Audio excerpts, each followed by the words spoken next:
tout ce que nous écoutons de la parole de Dieu, ne nous bornons pas, dit la Bible, à écouter, mais mettons en pratique. Un jour, dans une assemblée, des assemblées de Dieu, une personne est arrivée, elle se mettait toujours au fond, quelques réunions, et à chaque fois que le pasteur venait sur l'estrade pour prêcher, elle faisait ceci. Le pasteur n'a pas fait attention, la réunion du mardi est finie, le jeudi, quand le prédicateur est venu sur l'estrade et a commencé à prêcher, elle a fait encore ceci. Et peut-être que la sœur a un problème d'oreille, ou peut-être pas. Dimanche matin, ça a été pareil. Le pasteur était un petit peu intrigué par cela. À la fin de la réunion, il a été la trouver. Il a dit, sœur, j'ai remarqué qu'à chaque fois que je parle, vous mettez la main sur votre oreille. Et elle a répondu, je ne connais pas l'évangile. J'ai écouté une seule fois un pasteur qui a dit que lorsque vous écoutez l'évangile, il ne faut pas que ça rentre dans une oreille et ça sort d'une autre. Alors je fais ça. Bon, en fin de compte, ça fait rire, mais quelle vérité. Parfois, nous nous bornons beaucoup à écouter. Ce qu'il faut, c'est mettre en pratique. Parce que ce qui fera la valeur d'un chrétien, c'est que nous mettons en pratique la vie de Dieu. Nous avons dans le monde un slogan qui dit « Il vaut mieux faire envie que pitié ». C'est vrai. Eh bien, ça s'accorde un peu à l'évangile, parce qu'en fin de compte, quand on est chrétien, quand on est enfant de Dieu, on doit faire envie aux autres de devenir chrétiens. Je voudrais que nous ouvrons la parole de Dieu dans le 2e livre des Rois, chapitre 5 et verset 1er. C'est en général un texte réservé à l'évangélisation, mais le Seigneur a voulu peut-être comme ça ce matin en tirer quelques mots. Je suis un prédicateur tzigane de la mission Vie Lumière, pardonnez mon langage, je cabosse le français, mais je ne cabosse pas l'évangile. Je crois que c'est le plus important, merci Seigneur, tout ce qu'on fait c'est donc pour la gloire de Dieu, la parole qui est prêchée, les chants qui sont chantés sur, justement, disait le frère tout à l'heure, nous avons un double album que nous avons fait, qui a été enregistré en studio et qui est vendu pour les deux, la somme de 10 €.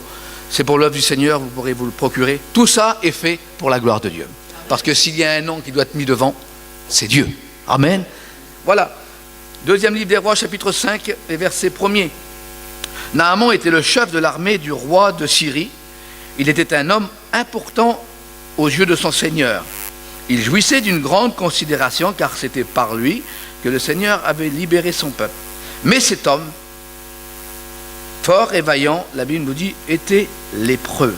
Lors d'une expédition de troupes araméennes, il avait ramené une petite fille captive du pays d'Israël qui était au service de la femme de Naaman. Et j'attire votre attention sur le verset 3. Elle s'approcha de sa maîtresse et elle dit ces mots. « Oh, si mon Seigneur Naaman serait près de l'homme de Dieu, du prophète, il serait guéri. » Et c'est là-dessus que je voudrais m'entretenir avec vous dans cette matinée. Je crois que quand on est chrétien, quand on est enfant de Dieu, on doit le dire tout haut, comme le chant que vous avez chanté, on a chanté ensemble le dernier, fort dire aux autres que nous sommes enfants de Dieu. Mais vous devez comprendre qu'avant d'être un témoin, il faut être un exemple.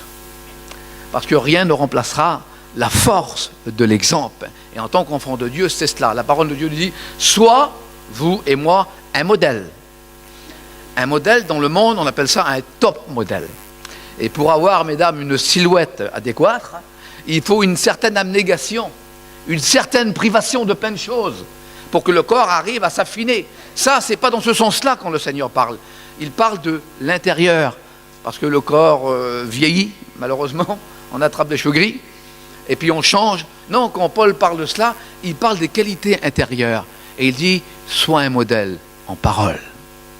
Parce que vous savez, avec des mots, on peut tuer la réputation d'un homme de Dieu. Avec des mots, on peut massacrer quelqu'un, on peut décourager quelqu'un. C'est vrai. Mais aussi avec des mots, on peut bénir Dieu. Aussi avec des mots, on peut encourager un frère à aller plus loin. Donc notre témoignage, notre modèle, c'est de savoir parler quand Dieu veut et savoir dire de bonnes choses. Ça ne peut pas dire qu'il ne faut pas regarder le mal. Mais nous ne sommes pas appelés à détruire, nous sommes appelés à construire. Et à l'exemple de notre maître, nous ne sommes pas des diviseurs, nous sommes des rassembleurs. Alors sois un modèle en parole, sois un modèle en conduite. Et il est vrai que nous devons être des modèles en conduite. Et parfois, quand on a un modèle de Dieu, alors les gens qui sont autour le voient. Rappelez-vous, à un moment donné, alors que le Seigneur venait juste de partir dans le ciel, les disciples erraient en Jérusalem, ne savaient plus comment faire, où se donner. Et tout à coup, il y avait là des hommes, des pharisiens, quand ils les ont regardés, ils ont dit sur eux, vous vous rappelez ce verset? Vous, on vous reconnaît pour avoir été avec Jésus. Mais ils n'avaient pas parlé.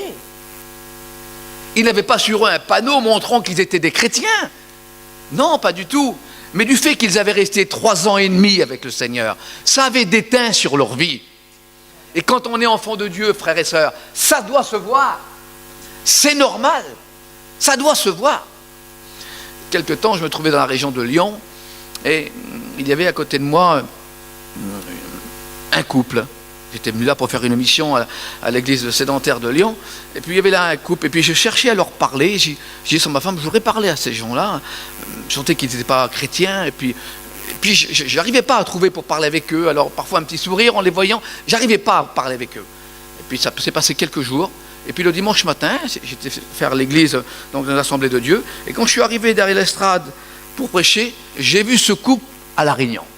Je me suis dit, mince, c'est des chrétiens.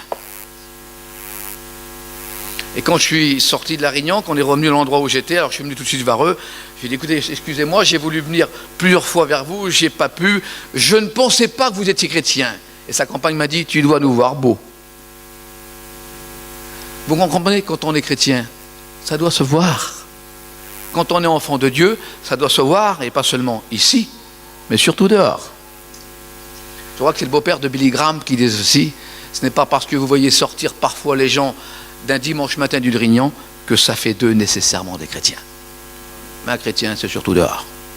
Un chrétien, c'est face à la provocation, à la difficulté. C'est justement là que les gens voient ce que nous sommes. Alors nous avons donc un comportement, et c'est normal, on doit ressembler de plus en plus à Christ. C'est Napoléon qui dit ceci, soyez l'homme de l'uniforme que vous portez. C'est marqué capitaine, comportez-vous comme un capitaine. C'est marqué général, comporte-toi comme un général. C'est marqué chrétien, comporte-toi comme un chrétien. Et si nous sommes des enfants de Dieu, alors nous devons nous comporter tel. Il faut qu'en fin de compte, l'intérieur se voit à l'extérieur. Et c'est normal, c'est à ça que nous sommes appelés. Écoutez, ça vous est arrivé, vous commandez une pizza, et puis tout à coup, quand elle arrive chez vous, vous apercevez que l'emballage est assez suspect, écrasé, gras, pas propre. Vous n'oserez pas manger cette pizza, parce que l'emballage n'est pas attirant.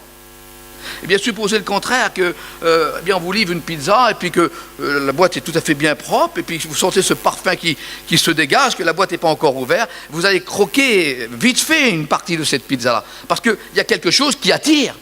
Eh bien, quand on est chrétien, on doit donner envie aux autres de devenir chrétiens. Et c'est à ça que nous sommes appelés, à devenir des chrétiens qui vivent la vie de Dieu pour que nous puissions communiquer efficacement la parole de Dieu. Il faut que notre attitude, notre comportement, notre langage reflètent Christ. D'ailleurs, nous sommes des petits Christ. Nous sommes appelés à cela. Et c'est ça la vie de Dieu. Vous savez, le ministère premier du Saint-Esprit, ce n'est pas les dons spirituels. Le ministère premier du Saint-Esprit, c'est de créer en nous Christ. De plus en plus. Moi, je suis grand-père 3 fois. Et puis, quand nous avons eu notre première petite fille, petit bébé, juste un petit peu avant la naissance, je voyais souvent mon fils arriver le soir vers 9h30, 10h, il me demandait des clés de la voiture, et il disait, mais j'ai dit, où tu vas? Elle a envie de fraises. À cette heure-là? Oui. Alors il fallait qu'il parte. Oui, parce que la nouvelle vie produit un nouveau désir. Et quand on a la vie de Dieu en nous, les désirs ne sont plus les mêmes. Permettez-moi de vous dire ça avec mon langage. Un chrétien ne mange pas tous les gamelles. C'est la parole de Dieu. C'est le pain de vie. Et on doit savoir où nous sommes dans la parole de Dieu. Et dans le récit que nous avons lu ici, il nous est donc question d'une petite fille. Oui, c'est écrit comme ça dans la parole de Dieu. Qui avait été, dit la parole de Dieu, au service de la femme de Naaman. Elle avait été enlevée de son pays. Une petite fille insignifiante. Sans rien d'apparat, si vous voulez, avait été arrachée, capturée, parce qu'à cette époque, ça se faisait comme ça, quand on arrivait à conquérir un pays, alors on pouvait prendre le butin, et le butin, c'était pas souvent l'or ou l'argent, mais on prenait les enfants, les jeunes gens, les vieux, on s'en dispensait, qui pouvaient être à nos services, qui pouvaient faire quelque chose pour nous.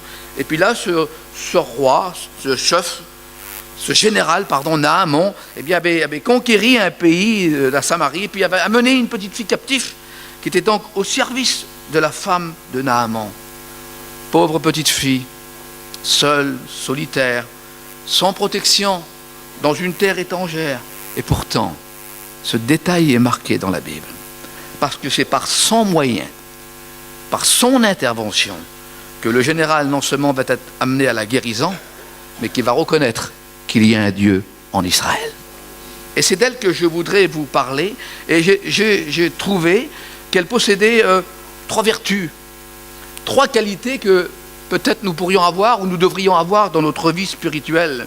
La première, c'est qu'elle possède une sublime confiance en Dieu. Remarquez, ça se sent dans l'intonation de sa voix. « Oh, si mon Seigneur irait près de l'homme de Dieu, elle dit à sa maîtresse, il serait guéri de sa lèpre. » Elle ne dit pas « peut-être il serait guéri » ou « probablement il serait guéri ». Non, elle ose affirmer avec confiance que si l'homme, son mari, irait là-bas, parce qu'elle vivait dans ce foyer. C'est vrai que Naaman montrait une certaine apparence, si vous voulez. Quand il revenait de guerre, vous comprenez que les gens l'acclamaient. Hein. Son vêtement était acharmé de médailles. On l'acclamait, c'était quelqu'un qui était important. Il était fort et vaillant, entreprenant. La Bible nous dit plus encore qu'il avait une grande considération du peuple et de celle du roi en plus. Un homme, oui, qui montrait une certaine façade, si vous voulez. Mais quand il rentrait chez lui, derrière cette belle armure, derrière cette belle appareil, il y avait un homme qui souffrait énormément et qui, à force de temps, c'était une certitude, devait mourir. Il était atteint d'une lèpre et c'était une affaire de temps. Et elle vivait dans ce foyer. Et au dehors des apparences, elle s'était rendue compte qu'il y avait un homme, un foyer qui souffrait. Et puis, elle témoigne. Elle parle de son Dieu. Pour quelle raison? Parce qu'elle a été élevée dans un foyer juif, pratiquant, qui le père, les garçons, les filles étaient exempts de cela, devaient se tourner 3 fois par jour, mettre sur lui ce qu'on appelle le talet, une vaste écharpe qui descend jusqu'au bas des reins, et puis là, face à Jérusalem, 3 fois par jour, prier, le père priait, les garçons priaient. Elle connaissait ça. Elle savait que Dieu vivait dans ce foyer. Parce que croyez-moi, mes amis, mes frères et sœurs, parfois nous ne savons pas, nous ne le voyons pas, mais les enfants voient tout, et ils entendent tout. Elle était élevée dans un foyer chrétien qui était pratiquant, qui vivait la vie de Dieu. Elle savait que Dieu était vivant. C'est pourquoi, en étant loin, dans un foyer inconverti, païen, elle ose témoigner. Elle témoigne. N'est-ce pas notre responsabilité de témoigner aux autres de ce que Dieu a fait dans notre vie? Nous ne sommes pas simplement appelés à rester assis 3 fois par semaine dans une réunion, bien qu'il faut le faire. Notre devoir, notre responsabilité, c'est qu'aussi nous sommes témoins. Et de le dire comme le cantique, fort, que Christ change les vies, que le Seigneur change les cœurs. Et elle le fait. Et non seulement elle témoigne, nous dit la parole de Dieu, mais plus encore, elle croit réellement ce qu'elle dit. Si mon maître irait là-bas, l'homme de Dieu le guérirait. Vous savez que beaucoup de chrétiens, parfois, à l'heure de l'adversité, doutent de certaines choses. Et le doute dans la vie d'un enfant de Dieu, c'est pas tellement bon. Jacques va dire que celui qui doute est semblable au flot de la mer, agité par le vent, poussé d'un côté et d'un autre. Vous savez que les flots de la mer ont une caractéristique, c'est qu'on ne peut pas saisir de l'eau. Vous avez essayé avec votre main de saisir de l'eau? Ben Jacques veut dire par là que quelqu'un qui doute, Dieu ne peut pas le saisir. Et les flots ont une autre aussi caractéristique, si vous avez remarqué, les flots de la mer, ils avancent et ils reculent. Ils avancent et ils reculent, mais à la fin de la journée, ils sont toujours au même endroit. Elle ne doute pas, elle croit. Et si nous sommes chrétiens, nous sommes par définition croyants. Et parfois, à l'heure de la diversité, eh bien, nous devons croire. Jésus a dit à certains hommes qui s'approchaient, maintes et maintes fois, qu'il soit fait selon ta foi, selon ta croyance. Il faut donc que nous croyions réellement. Et la croyance, la foi, doit être mise en pratique. Ça se passait près de Venise. Un fondeur de verre, vous savez, ceux qui font les vases, les verres, est en train de souffler à l'intérieur. Et puis, à un moment donné, l'histoire nous dit, il a pris une louche de ce verre très fondu, très chaud. Et puis là, il y avait un bassin d'eau, il y avait plein de gens qui regardaient cela. Et il a dit sur un homme, écoutez monsieur, je voudrais que vous mettiez votre main au fond du bassin d'eau, et puis je verserai le liquide chaud dans la direction de votre main. Et avant qu'il arrive, disait le fondeur, à votre main, il sera froid. Et l'homme a dit, non, non, non, je vous crois sur parole. Et puis à sa grande stupéfaction, il a vu sa femme se retrousser les manches, et elle a dit, je veux bien essayer. Et puis elle a mis sa main au fond de l'eau, et puis l'homme a pris ce liquide très chaud, et puis il l'a vidé. Et effectivement, avant qu'il arrive à sa main, le liquide était froid. Et le fondeur a dit ceci à l'homme. Il a dit, monsieur, vous m'avez cru sur parole, mais votre femme m'a fait confiance. Et la foi, c'est ça.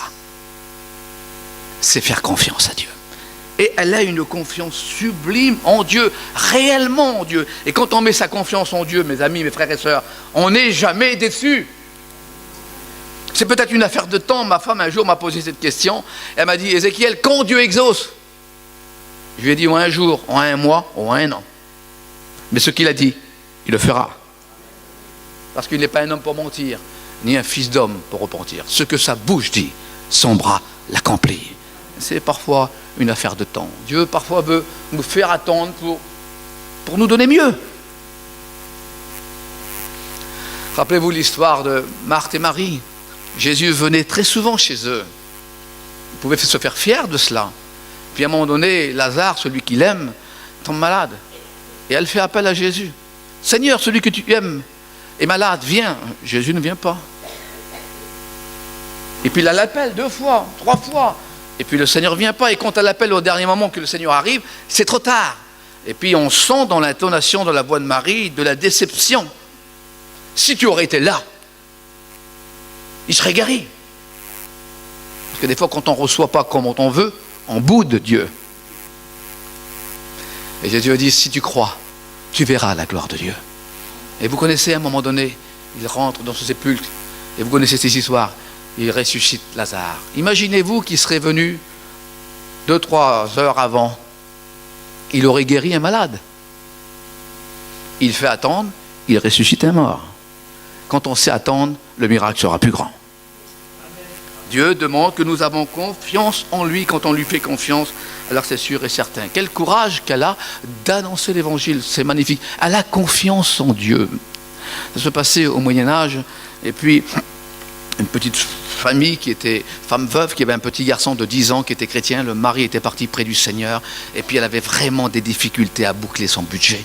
Et un soir, plus rien à manger, et puis elle avait l'habitude de lire au hasard un passage de la parole de Dieu tous les soirs avant de prier et de border son petit avant de dormir. Et puis elle s'est couchée, et puis ce soir-là, elle a ouvert la parole de Dieu comme d'habitude elle faisait, et puis elle est tombée dans le livre du premier, le livre de 2 Rois, chapitre 17 et verset 5. L'histoire, vous connaissez, de Élie qui fut nourri par un corbeau. Puis la mère, machinalement, quand elle faisait tous les soirs, parce que parfois on fait des choses machinalement, elle le lisait. Mais dans le cœur de ce petit enfant, parce qu'en fin de compte, la vraie foi, elle se trouve là. La vraie confiance, elle se trouve là. Quand Jésus dit, devenez comme des enfants. Vous remarquez un enfant, il croit tout. Il a lu ce verset, et puis il a prié avec sa mère, et puis sa mère l'a laissé dans sa chambre. Et quand elle a voulu partir, il a dit sur elle, maman, laisse ouvrir la porte à demi. Mais il fait froid dehors, pourquoi? Eh bien, tu as lu le passage que Élie, l'homme de Dieu, a été nourri par un corbeau. Peut-être qu'un corbeau pourrait nous apporter de la nourriture. Et puis la mère, elle a vu cette foi enfantine, mais qui est la vraie. Elle l'a laissé, elle s'est dit, dès qu'il va s'endormir, je vais refermer la porte. Et à un moment donné, l'histoire nous dit que le maire du pays est passé près de là. Et quand il a vu tard, comme ça, la porte entre-ouverte, froid dehors, ça l'intriguait. Il est revenu sur ses pas, il a ouvert la porte et il a vu ce petit garçon qui était dans la chambre et qui fixait la porte. Il dit, où est ta mère? Elle est là, elle dort à côté. Mais pourquoi la porte n'est pas fermée? Pourquoi tu ne dors pas? Et il lui explique, nous n'avons plus rien à manger. Et puis ce soir-là, nous avons lu l'histoire de l'homme de Dieu qui avait été nourri, que Dieu lui avait envoyé de la nourriture. Alors on n'a plus rien, on attend que Dieu nous envoie de la nourriture. Et l'histoire nous dit que le maire a été tellement touché dans son cœur. Il a dit, attends, je reviens. Puis il est parti quelques minutes, et il est revenu avec 2 sacs d'alimentation. Et il a dit, ce soir, c'est moi le corbeau. Quand on fait confiance, on n'est jamais déçu. Alors peut-être qu'on peut passer des moments de difficulté, mes amis. C'est vrai que dans la vie chrétienne, ce n'est pas toujours facile. Mais faites confiance à Dieu. Dieu vous mènera jusqu'au bon port. Amen. Alors elle a une sublime confiance, c'est donc sa première qualité. La deuxième qualité que je trouve qu'elle a, c'est qu'elle a le courage d'annoncer l'évangile. Que non seulement elle le dit, elle a confiance, mais elle dit, s'il irait là-bas, l'homme de Dieu le guérirait. Elle a le courage de témoigner de ce que Dieu peut faire. Et je crois que quand on est enfant de Dieu, quand on est chrétien, vous remarquerez qu'elle ne parle pas d'elle-même. Parce qu'en fin de compte, les véritables témoins, ce sont ceux qui parlent le moins d'eux-mêmes et plus de Dieu. Nous prêchons Christ crucifié, amen. Elle parle, alors elle ose annoncer l'évangile. Peut-être allez-vous me dire, elle n'a pas grande expérience, ce n'est qu'une petite fillette. Oui, peut-être. Elle ne connaît pas l'Ancien Testament sur le bout des ongles. Oui, peut-être. Mais elle connaît Dieu. Et elle sait que Dieu peut faire quelque chose. Et quand on est conscient, frères et sœurs, qu'on sait que Dieu peut faire quelque chose, alors cela doit nous pousser à témoigner. On ne doit pas garder pour nous, quel que soit l'appel que nous avons reçu, la vocation que nous avons reçue, le témoignage que nous avons eu avec le Seigneur. Dites aux autres ce que Dieu a fait dans votre vie. Nous sommes ses témoins. Nous devons donc témoigner aux autres et dire ce que le Seigneur peut faire dans notre vie. Celui qui vous parle ce matin s'est converti à 15 ans et demi. Mon père est professeur de l'école biblique de Vie-Lumière. Je suis tombé dans la marmite quand j'étais petit. J'ai toujours connu. Et quand il fallait témoigner, j'ai jamais connu le monde, j'ai jamais bu, j'ai jamais fumé, j'ai jamais connu le monde, moi. Alors je me disais, dans mon jeune âge, à 15, 16, 17 ans, c'est pas la peine que je rende témoignage. J'ai rien à raconter. Que voulez-vous que je dise? Et puis à un moment donné, peut-être que les plus anciens l'ont connu, le frère Clément Lecossec, qui a fait cette œuvre, a parlé sur le témoignage. J'étais là, tout jeune. Et puis il a dit, vous savez, vous, les gitans, quand vous rendez témoignage, vous parlez souvent de votre ancienne vie. Et c'est vrai que c'était comme ça. Et vous dites que, bon, on buvait, et puis on frappait la femme, et puis que les enfants étaient dehors. Et à un moment donné, vous parlez, Dieu a changé ma vie. Et quand vous dites ça, vous arrêtez. Et c'est là qu'il faut parler, disait-il. C'est de dire aux gens ce que Dieu a fait. Depuis combien de temps vous êtes avec lui, que ce que vous avez vécu avec lui. Et à ce moment-là, j'ai compris, étant donné que j'étais toujours dedans, j'avais beaucoup de choses à dire. Quel que soit ce que nous avons reçu de Dieu, témoignons aux autres de ce que le Seigneur a fait. Parce que quand on a reçu quelque chose, automatiquement, ça doit sortir. Et c'est normal. Rappelez-vous quand le Seigneur avait guéri ces deux aveugles. Rappelez-vous la question qu'il leur a posée, bizarre à première vue. Ne dites à personne ce que je fais. Mais écoutez, un aveugle dans un pays qui est connu depuis des années, et puis qui du jour au lendemain voit clair, vous croyez qu'on peut cacher ça? Là, il y en a deux. Je crois que le Seigneur était fin psychologue. Il voulait même faire comprendre par là, même si on vous dirait de vous taire, c'est pas possible. Quand on a reçu, on doit donner. Quand on a reçu de Dieu, on doit donner. Alors, elle ose témoigner. Elle rend témoignage aux autres que le Seigneur est vivant, que le Seigneur peut faire quelque chose. Elle n'a pas peur des qu'on dira tant, parce que il aurait pu avoir ça, comprenez bien. Il aurait pu avoir ça. Elle aurait pu avoir peur de cela. Peut-être que Naaman aurait pu mal interpréter sa manière de parler. Si l'homme de Dieu irait là-bas, il serait guéri. En fin de compte, elle envoie Naaman dans les guet-apens. Retourner là-bas pour qu'il se fasse prendre. On aurait peut-être pu mal interpréter cette chose-là. Mais Naaman était tellement dans un besoin. Et puis ce qu'elle disait, et c'est ça qui est important dans les choses de Dieu, elle le vivait. J'ai appris ça il y a bien longtemps, quand j'ai fait mes cours. L'un de nos profs nous avait dit, si vous ne vivez pas ce que vous prêchez, jamais ce que vous prêcherez apportera la vie. Ce qui fait la différence, c'est la vie. Et elle a la vie, alors elle le procure aux autres. Elle ose témoigner. Et ceux qui sont autour de nous, mes amis, le boucher que nous fréquentons depuis si longtemps, savent-ils que nous sommes des chrétiens? Le boulanger, savent-ils que nous sommes des chrétiens? Eh bien, ça doit sortir de nous. Il ne faut pas avoir honte. C'est une puissance de Dieu, l'évangile. Et en tant que témoins, nous devons le dire à ceux qui sont autour de nous. Parlez de Dieu sans crainte. C'est Paul qui disait ceci en Actes 18 et verset 9. Sois sans crainte, parle, ne t'étais point, dit le Seigneur, car je suis avec toi. Et le plus important, c'est que Dieu est avec nous. Que le Seigneur soit béni. Et puis, la troisième vertu que je lui trouve, la troisième qualité que je lui trouve, c'est qu'elle est pleine d'amour. D'ailleurs, ça se sent dans l'intonation de sa voix. Oh, si mon Seigneur irait là-bas, il serait guéri. Je ne sais pas, j'aurais été à sa place. C'est lui qui m'a arraché de mon pays. C'est lui qui m'a enlevé de mon foyer paternel, qui m'a séparé de mon père et de ma mère. C'est lui, je le vois souffrir, tant mieux pour lui. Ça devrait être la logique humaine, hein? La loi du talion. Eh bien non. Écoutez, c'est extraordinaire. Elle ne lui manifeste aucune haine, elle lui manifeste de l'amour. Alors qu'elle devrait se réjouir qu'il va mourir, elle languit de le voir guérir. Ça, c'est de l'amour. Et dans l'intention de savoir, on le voit, n'est-ce pas, la parole de Dieu qui nous dit « Tous connaîtront que vous êtes mes disciples si vous parlez mieux que les autres. » Ah non, c'est pas écrit ça. Si vous prêchez mieux que les autres, si vous prophétisez mieux que les autres. Eh bien non, c'est pas écrit ça. Si vous avez de l'amour les uns pour les autres. C'est le témoignage universel d'avoir l'amour de Dieu dans notre cœur. Et quand on a l'amour de Dieu dans notre cœur, alors vous devez comprendre, il faut que nous le donnions aux autres. Et c'est normal. Il faut que nous le donnions aux autres.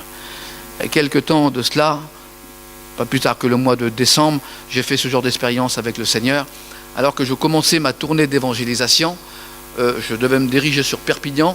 Et puis le Seigneur, à moi et ma compagne, nous a mis à cœur un foyer chrétien qui passe par un grave problème de maladie, ils sont tout jeunes. Et puis il fallait que je fasse un détour de 500 km. Et vous savez, aujourd'hui, quand on roule, ça coûte cher. Hein? Et j'hésitais, parce que je joignais les deux bouts pour partir en mission. Comment je vais faire? Et puis vraiment, c'était difficile, mais au fond de notre cœur, il fallait qu'on se dirige comme ça. Et puis le Seigneur était en train de fermer toutes les portes à côté pour ouvrir celle-là. Et puis on est parti. Et puis on a roulé.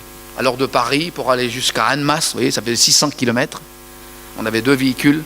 Et puis on roulait. Et puis l'après-midi, quand on roulait, il était à peu près 5h, 5h30, la nuit commençait à tomber. Je roulais dans mon camion et tout à coup, le diable est venu à côté. Parce qu'il ne faut pas le sous-estimer, hein. Sous le couvert des circonstances, il se présente. Et puis il a dit dans mon esprit, qu'est-ce que tu vas foutre là-bas? Et tout à coup, ça est tombé sur moi. Qu'est-ce que je fais là?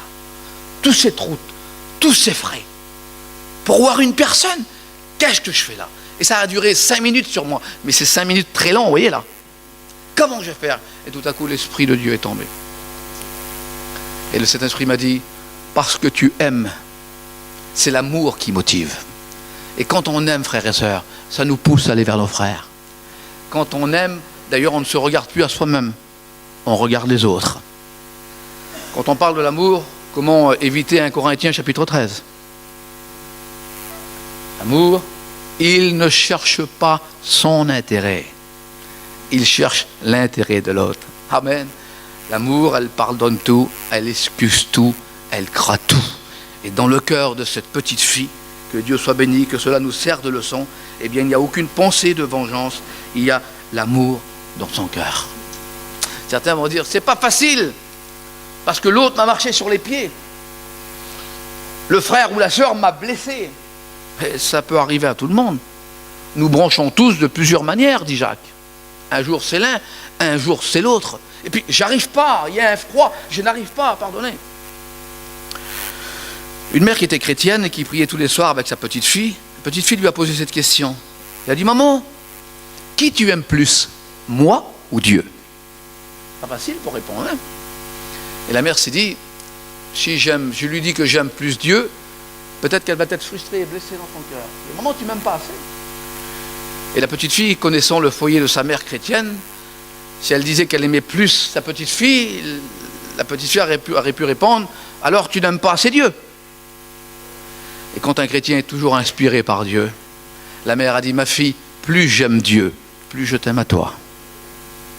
Et c'est ça la base de l'amour. Nous devons plus aimer Dieu pour refléter sur les autres, afin que notre vie, notre communion avec le Seigneur devienne meilleure. Et c'est ce que nous avons besoin dans notre cœur. Oh, s'il irait là-bas, il serait guéri. Et vous connaissez l'histoire. Derrière ce courage d'annoncer l'évangile, derrière cette confiance de croire aux paroles du Seigneur, cette petite fille, et derrière cet amour puissant, eh bien non seulement le général va trouver la guérison, mais plus encore, il va reconnaître qu'il y a un Dieu en Israël. Frères et sœurs, je crois que plus que jamais, nous avons peut-être besoin d'arroser ces fruits qui pourraient peut-être manquer dans un cœur ou d'un autre. Moi, je sais que mon amour est limité, avec des bornes malheureusement. Je voudrais que Dieu l'arrose, parce qu'en fin de compte, ce fruit de l'esprit, tout chrétien le possède à la conversion. C'est normal. Mais parfois, nous avons besoin aussi de les favoriser, de les arroser davantage. Et parfois, le Seigneur permettra des situations contraires à cela, pour justement manifester le fruit de l'amour dans notre cœur. Et Dieu veut que nous ayons dans notre cœur ce fruit, non pas pour rester stable, mais pour aller plus loin. Parce que quand on a de l'amour, mes amis, ça nous motive. Quand on a de l'amour, on ne regarde pas la difficulté. Quand on aime, on va jusqu'au bout. Et c'est normal. C'est normal. Vous avez remarqué que parfois, à un rendez-vous d'affaires, on est à l'heure. À un rendez-vous d'amour, on est avant l'heure. Quand on aime, c'est comme ça. On se précipite. Et c'est vrai. Avant-hier, nous avons souhaité, moi et ma femme, nos 30 ans de mariage. Amen. 30 ans avec Dieu, 30 ans de mariage, merci Seigneur. Eh bien, je me suis dit, parce qu'on se pose des questions, on est ensemble, on a le même amour, on s'aime, comment on dit ça, réciproquement, c'est ça, hein? Voilà, un à l'autre, comme ça. Et puis des fois, on passe sur un détail ou sur un autre, parce qu'il y a l'amour. Et il m'est facile de passer, parce qu'il y a l'amour. Mais quand il n'y a pas l'amour dans un foyer, il n'y a rien qui passe. Eh bien, dans l'Évangile, c'est la même chose.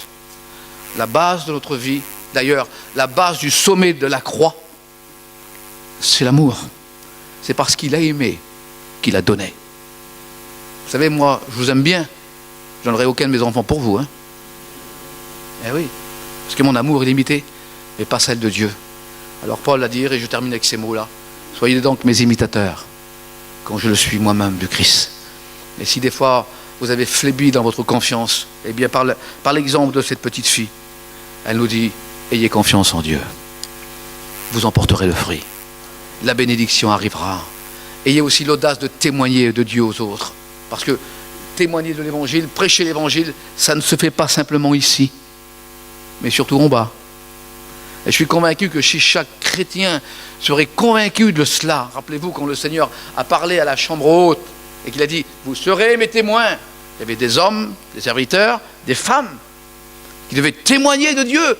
Et chaque chrétien doit être conscient ici que si dans cette année, bon, on a commencé en janvier, cette année 2014, eh bien si on prend conscience, quand on se dit, il faut que Seigneur, tu mettes quelqu'un sur mon chemin. Mais bien sûr, puisqu'il a préparé des œuvres d'avance pour nous, sachant les discerner, mais on est tellement pris dans ce monde, vous avez vu, tout va vite.